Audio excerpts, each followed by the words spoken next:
은혜는 하나님의 선물입니다. 사람은 누구나 다 이 하나님의 은혜를 받습니다.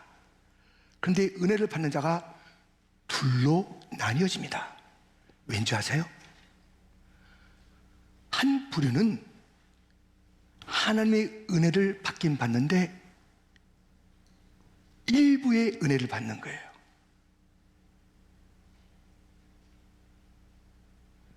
자연에 있는 은혜, 해, 공기, 땅, 음식, 이 모든 것들은 주님께서 모든 인생에게 주신 은혜인데 그 은혜는 은혜 중에 일부입니다.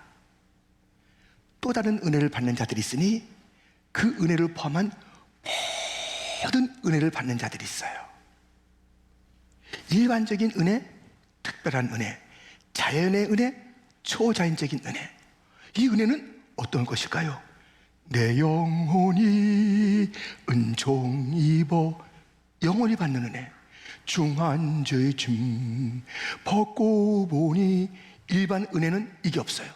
특별한 자들에게 중한 죄 짐을 벗고 보니 슬픔 많은 이 세상 천국으로 화하는 전국의 비전과 아예 그 천국의 삶을 지금부터 살아가게 하시는 구원의 그 은총은, 이것은 또 다른 은총 아닙니까?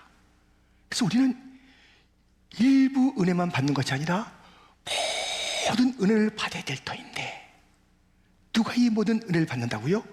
오늘 본문은 이렇게 되어 있습니다. 10절 상반절, 모든 은혜의 하나님 곧 그리스도 안에서 너희를 부르사.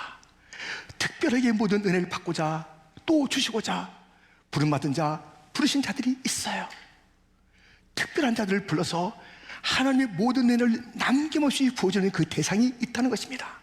그런데 놓치지 말 것은 그리스도 안에서, 그리스도 안에서. 이 은혜는 선물이기 때문에 다 공짜입니다. 일반 은혜든 특별 은혜든 이 은혜는 다 선물에서 그냥 거저 받는 거예요. 특별히 주님께서 모든 은혜를 주신 자 불러서 주시는 그 은혜, 공짜 맞아요? 거저 맞아요? 선물 맞아요? 그런데 주시는 하나님은 공짜가 아니에요. 주시는 하나님은 큰 대가를 치르셨어요. 큰 값을 치르셨어요. 아들을 십자가에 못 박는 그 대가를 치르셨다고요. 거저 주신 게 아니에요. 그 아들을 내어주신 그 희생을 통해서 은혜의 선물을 만드셔서 우리에게 주어진 거예요. 얼마나 놀랍습니까? 그래서 우리 주님께서는 이 놀라운 모든 은혜, 특별 은혜, 초자연적인 은혜까지 다 주셨는데, 부른 자, 곧 그리스도 안에 있는 자에게 주셨는데 어디로요? 예, 보시죠. 10절, 모든 은혜의 하나님 곧 그리스도 안에서 너희를 부르사 자기의 영원한 영광에 들어가게 하신 이가. 이 모든 은혜 받은 자들은 자기의 영광, 하나님의 영광에 들어가게 하신 이 아니라 들어가게 하신, 이미 들어 보내신 거예요. 주님께서 불러서 모든 은혜를 주었다면 하나님의 영광에 들어가게 하신 거예요. 그런데 하나님께서는 특별한 은혜를, 모든 은혜를 아낌없이 준 특별하게 부름받은 예수님의 피로 적셔진 특별한 백성들, 자기의 영광에 들어가게 하셨는데 어떤 조건으로 들어가게 하신 것이 아니라 하나님의 은혜로 들어가게 하셨는데, 거기에 들어가게 하신 자에게 요구되는 그런 삶의 수준이 있는 거예요. 그냥 어리버리하게 사는 게 하나님 아버지, 자기 영광에 들어온 자들의 모습이 되기를 원하는 게 아니에요. 나약한 자들, 시시하게 사는 자들 원하는 게 아니에요. 그렇게 부르시고 희생을 치르시고 자기의 영광에 들어오게 하신 그들에게 원하시는 삶이 있으니, 본문 10절 하반절에 보면 너희를 친히 온전하게 하시며 굳건하게 하시며 강하게 하시며 터를 견고하게 하시리라. 주님께서는 친히 만들어 가시는 거예요. 이것이 조건은 아니에요. 그런데 그곳에 은혜로 들어온 자들에게 친히 그 수준에 맞는 하나님의 영광의 나라에 들어온 자들의 모습에 맞는 삶을 원하고 계신 것입니다. 그것은 온전한 삶이에요. 온전하라, 절반만 예배드리지 말아라, 절반만 헌신하지 말아라. 절반의 기쁨을 내가 받기를 원치 않는단다. 대충 감사를 받지 않는다. 온전한 감사를 드려라. 온전한 예배를 드려라. 온전한 헌신을 드려라. 온전하라. 온전하라. 온전한 것을 받기를 원하시는 주님은 친히 온전하게 빚어 가시는 거예요. 굳건하라. 오늘도 찬양했잖아요. 주의 약속하신 말씀 위에 굳게 서라. 말씀 위에 굳게 서서 흔들리지 않는 모습을 주님은 보고 싶은 거예요. 굳건하라. 흔들지 말아라. 주님은 그렇게 원하시면서 굳건한 하나님의 백성들을 만들고 싶으신 거예요. 은혜에 굳게 서고 말씀 위에 굳게 서는 그런 자들을 주님은 친히 빚어 가시는 것입니다. 강한 자를 주님은 원하십니다. 강하고 담대하라. 낙심 말고 실망치 말라. 두려워하지 마라. 주님은 친히 불러 모든 은혜를 부으신 그 백성들이 이런 일에 실망하고 저런 일에 낙심하고 두려워하는 그 모습을 원치 아니하시면서 강해야 돼, 담대해야 돼. 내가 너에게 모든 은혜를 부어주었는데 모든 은혜를 받지 않는 자들과 비교해보니 야, 너희들 왜 이렇게 떨고 있느냐. 세상 사람들도 염려하지 않는 염려를 하는 것 같아. 이렇게 살 수 없어. 강하고 담대하라. 강하고 담대하라. 주님께서 말씀하시는 거예요. 터가 견고해야 됩니다. 우리 이 예배당은 42년 전에 지어졌습니다. 우리 교회는 50년 된 교회고 42년 전에 이 예배당이 지어졌습니다. 얼마나 이 교회당이 지금 든든합니까? 잘 이것을 지금 유지하기 위해서 우리 관리팀이 얼마나 애쓰고 우리 온 교회가 사랑하면서 이 건물을 쓰고 있잖아요. 너무너무 좋아요. 그리고 새성전도 얼마나 그 터가 기초가 깊이 들어갔는지 이렇게 깊이 하나 이렇게 깊이 하나 바라볼 때 깊이 해서 이제 세워진 그러한 교회, 완공될 그러한 교회인 것입니다. 그런데 우리가 이제 다음 주면 50주년을 맞이하는데 50주년 맞기도 쉽지 않아요. 어떤 단체나 또는 교회라도 50년 지날 때 그 모습이 그냥 견고하게 있기가 쉽지 않더라고요. 50년이 물론 그 이상의 세월 동안에 아주 견고하고 더 멋진 모습을 갖는 기관이나 교회도 있습니다만 쉽지 않은 거예요. 우리가 50년 지나는 동안에 얼마나 모진 바람이 있었습니까? 얼마나 시련이 있었습니까? 그런데 어떻게 버티게 됐어요? 우리 교회가 42년의 이 교회당이 그래 아름답게 서 있는 것이 견고한 터가 있기 때문이요. 또 앞으로 새 성전도 그래야 할 것이고 50년 동안에 우리가 견고한 믿음의 터를 닿았기 때문에 이렇게 여기까지 왔습니다. 그런데 슬쩍 자만하면 선줄로 생각하는 자 넘어질까 조심하라. 51년째 20년째 훅 날아가는 것은 시간 문제. 조금만 자만하고 조금만 방심하면 이거 50여 년 금방 허물어집니다. 우리가 주님을 기다리는 것이 50년만 기다리냐고요. 어떤 건물도 1000년 2000년을 내다보고 짓는 건물이 있습니까? 그냥 뭐 몇십 년 하다가 또 리모델링 아니면 재건축하는 거지 등등 아닙니까? 1000년을 바라보고 집을 짓는다면 어떻게 짓겠습니까? 2000년 3000년을 바라보는 그런 집을 짓는다면, 건물을 짓는다면 어떻게 짓겠습니까? 우리의 영적인 집은 언제 오실지 모르는 주님을 기다려야 되기 때문에 천년을 하루같이 기다린 주님 언제 나오십니까? 우리는 알 수 없어요. 우리의 믿음은 1000년을 견뎌야 돼. 2000년을 견뎌야 돼. 그 이상을 견뎌야 돼. 오늘 오셔도 내일 오셔도 우리는 견고하게 서 있다가 주를 맞아야 되는 거예요. 마라나다 주님을 맞으려면 견고해야 되는 거예요. 견고해야 되는 거예요. 하루 이틀 가다 날아가는 그 신앙생활, 그것을 주님은 원치 않아요. 견고하라. 내 아들 예수가 다시 간다. 견고하라 교회여. 견고하라 내 아들 딸들이여. 내 영광에 들어온 자들은 견고해야 돼. 우리 주님께서 원하시는 기준을 알고 계십니까? 우리 주님께서 원하시는 그 기준이 무엇인지 알고 계십니까? 주님은 이것을 원하시면서 친히 갖고 가시는 거예요. 온전하라, 굳건하라, 강하라, 견고하라. 주님은 이 마음을 교회에 갖고 있는 것이에요. 누구에게? 부는 자들에게, 누구에게? 예수 그리스도의 값을 그렇게 그에게 부어주신 우리들에게, 누구에게? 자기의 영광의 나라에 이미 들어가신 이에게 하나님은 요구할 수 있잖아요. 하나님 요구할 수 있잖아요. 시시한 것으로 살아가는 것 주님께서 원하는 것 아니잖아요. 그런데 하나님께서는 이러한 일들을 친히 빚어가시는데 두 가지 방법으로 빚어가십니다. 10절 11절에 있으니 같이 읽겠습니다. 모든 은혜의 하나님 곧 그리스도 안에서 너희를 부르사 자기의 영원한 영광에 들어가게 하신 이가 잠깐 고난을 당한 너희를 친히 온전하게 하시며 굳건하게 하시며 강하게 하시며 털을 견고하게 하시리라. 권능이 세세 무궁하도록 그에게 있을지어다. 아멘.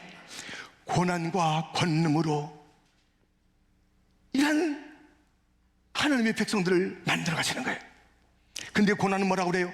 잠깐의 고난이라고 그래요. 권능은 세세토록 영원한 권능으로 주의 영원한 팔 의지에 주님의 그 팔, 능력의 팔, 영원한 팔. 근데 우리에게 또 잠깐이라는 고난, 이 두 가지를 가지고 우리를 만들어 가시는 거예요. 주님은 우리에게 온전하라, 굳건하라, 강하라, 견고하라. 그런데 친히 주님께서는 고난을 주시고 친히 그 능력을 베푸시면서 그렇게 만들어 가시는 것입니다. 여러분들, 고난 가운데 주님의 권능이 함께 있는 것을 사도 베드로가 절절하게 체험했습니다. 풍랑이는 바다에 있었습니다. 주님의 능력을 체험했습니다. 그 풍랑은 잠깐이더라고요. 아무 고기도 낚지 못해서 빈배의 고통, 어부가 밤새 고기를 잡고자 했는데 한 마리 잡지 못했던 그 허탈함과 그 부끄러움과 그 참 가정적으로 또 주변적으로 이 빈배 가지고 뭐하지? 그때 주님께서 찾아와 그 빈배를 채워주시는 그 능력. 감옥에 갇혀 있을 때 그것도 가만히 보니 잠깐의 고난, 주님의 능력으로 건져주심. 심지어는 물에 빠질 때가 있었어요. 베드로는 물 위에 걸어오신 주님 보고 나도 물 위에 걷게 하소서. 그래서 물 위를 걷다가 그만 바람을 바라보고 풍랑 바라보다가 다시 물에 빠졌을 때 잠깐의 고난 가운데 주님의 건져주신 능력을 체험해서 고난은 잠깐이고 주의 능력이 고난을 이기게 하며 여러분과 나를 빚어가십니다. 온전하게 빚어가십니다. 우리를 주님께서 아름답게 빚어가시는 거예요. 굳건하게 빚어가시는 것입니다. 강하게 빚어가시는 것입니다. 견고하게 빚어가십니다. 자기의 체험이에요, 체험. 보세요. 마태복음 14장 30절 31절. 바람을 보고 무서워 빠져가는지라 소리질러 이르되 주여 나를 구원하소서 하니 예수께서 즉시 손을 내밀어 그를 붙잡으시며 이르시되 믿음이 작은 자여 왜 의심하였느냐 하시고 주의 팔을 의지하면 우리는 거기서 벗어납니다.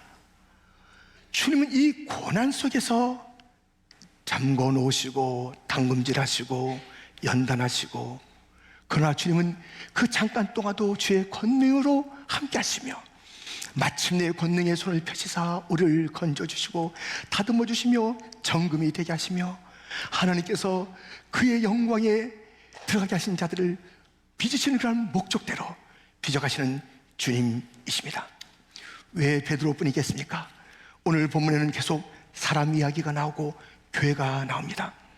11절부터 보면 내가 신실한 형제로 하는 실루아노로 말미암아 너에게 간단히 써서 권하고 이것이 하나님의 참된 은혜임을 증언하노니 너희는 이 은혜에 굳게 서라. 13절 14절은 좀 크게 같이 읽겠습니다. 함께 시작.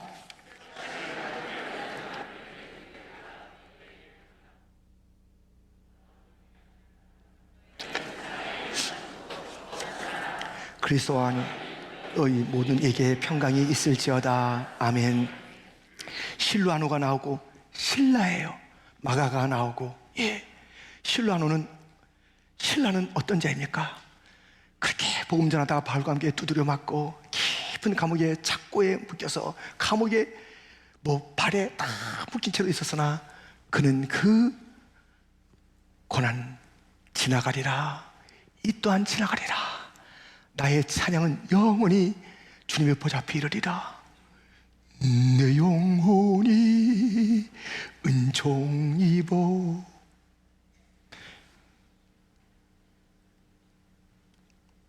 주님, 높은 산이 거친 들이 초막이나 궁궐이나 내 주 예수 모시고 있으니 나는 천국 생활 지금도 합니다.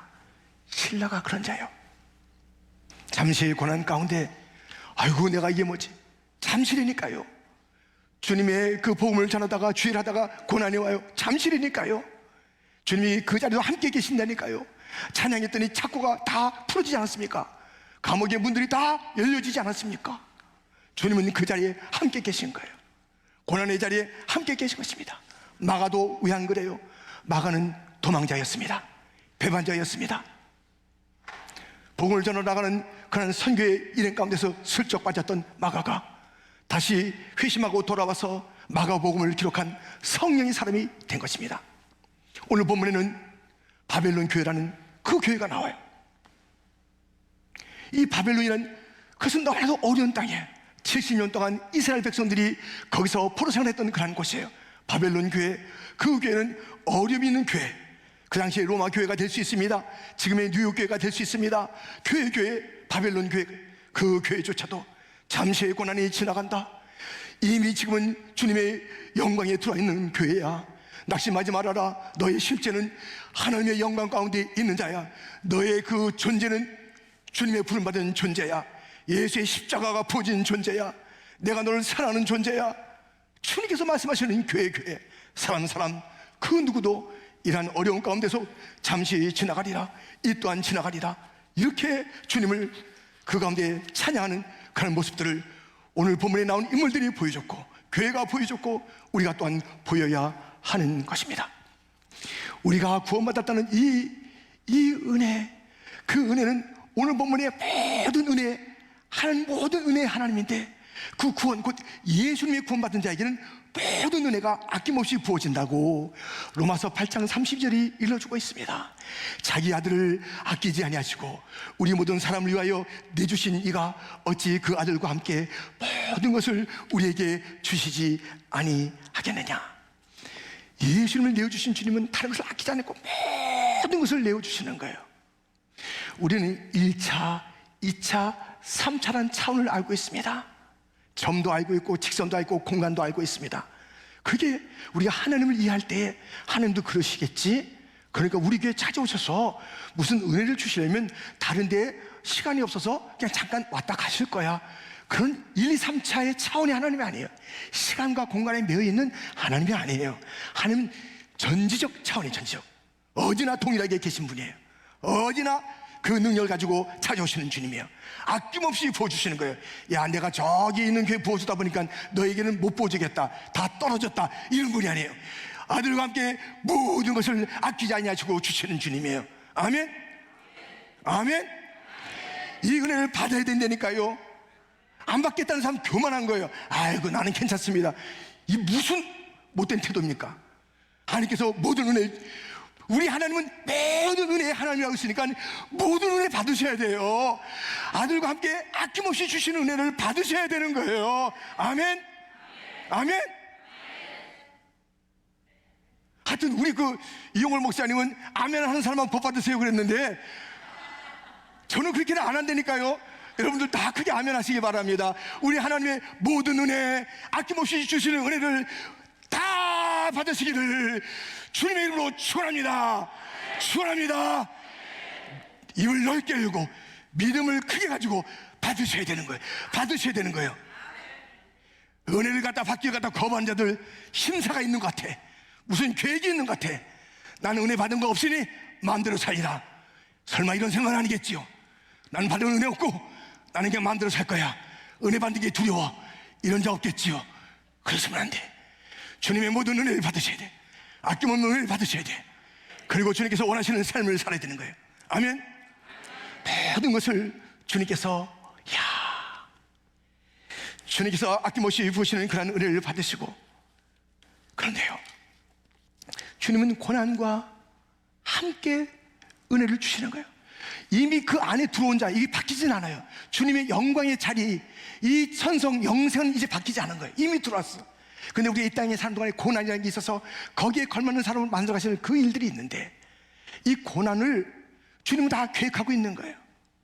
근데 모르니까는 당황하고 흔들릴 수가 있는데요, 누굴까요?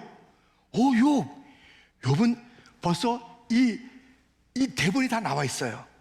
고난이 있다, 죽지는 않는다, 이 대본을 사탄에게 다 알려줬어요. 천상에서는 이 대본이 다 서로 낭독이 됐습니다. 그런데 이 고난이 부어진 현장에 욥은 그것을 모르는 거예요.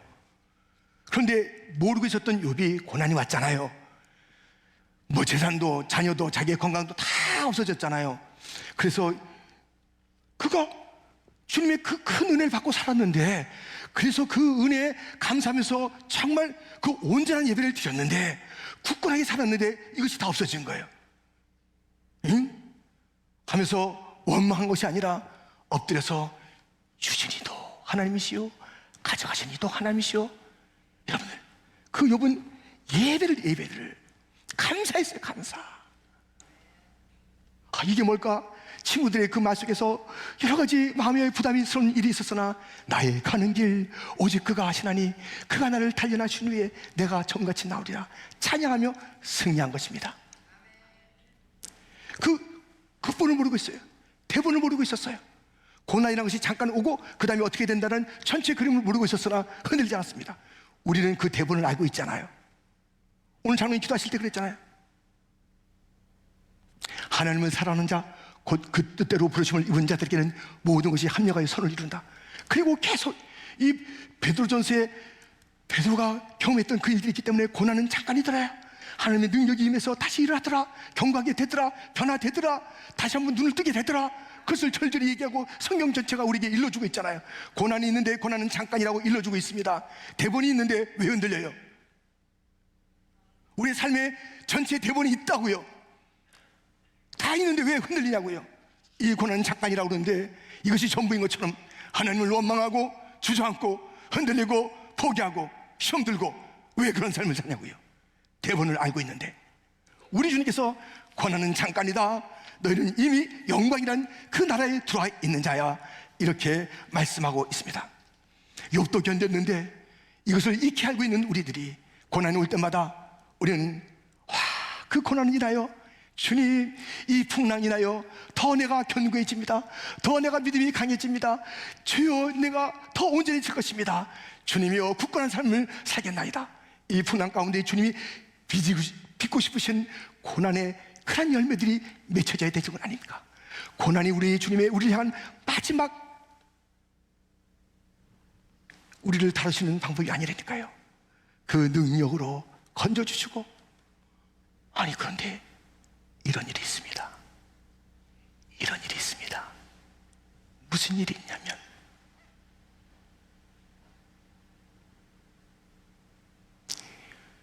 바울의 신앙은, 다메섹에서 회심한 이 바울의 신앙은 정말 온전했고 굳건했고 강하고 견고했습니다.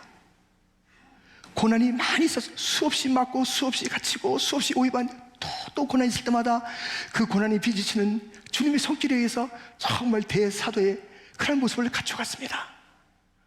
환경은 사방으로 우겨싸임 같은 그 속에서도 찬양과 기쁨으로 주님께서 빚으시는 그런 고난 속에서 주님을 신뢰함으로 나갔던 그가 기도했습니다. 육신의 가시 때문에 너무 아픈 육신의 아픔이 있어서 기도했습니다. 세 차례나 기도했습니다. 하나님, 이 가시는 좀 빼주세요. 하나님, 좀 이 가시 빼주세요. 빼주세요.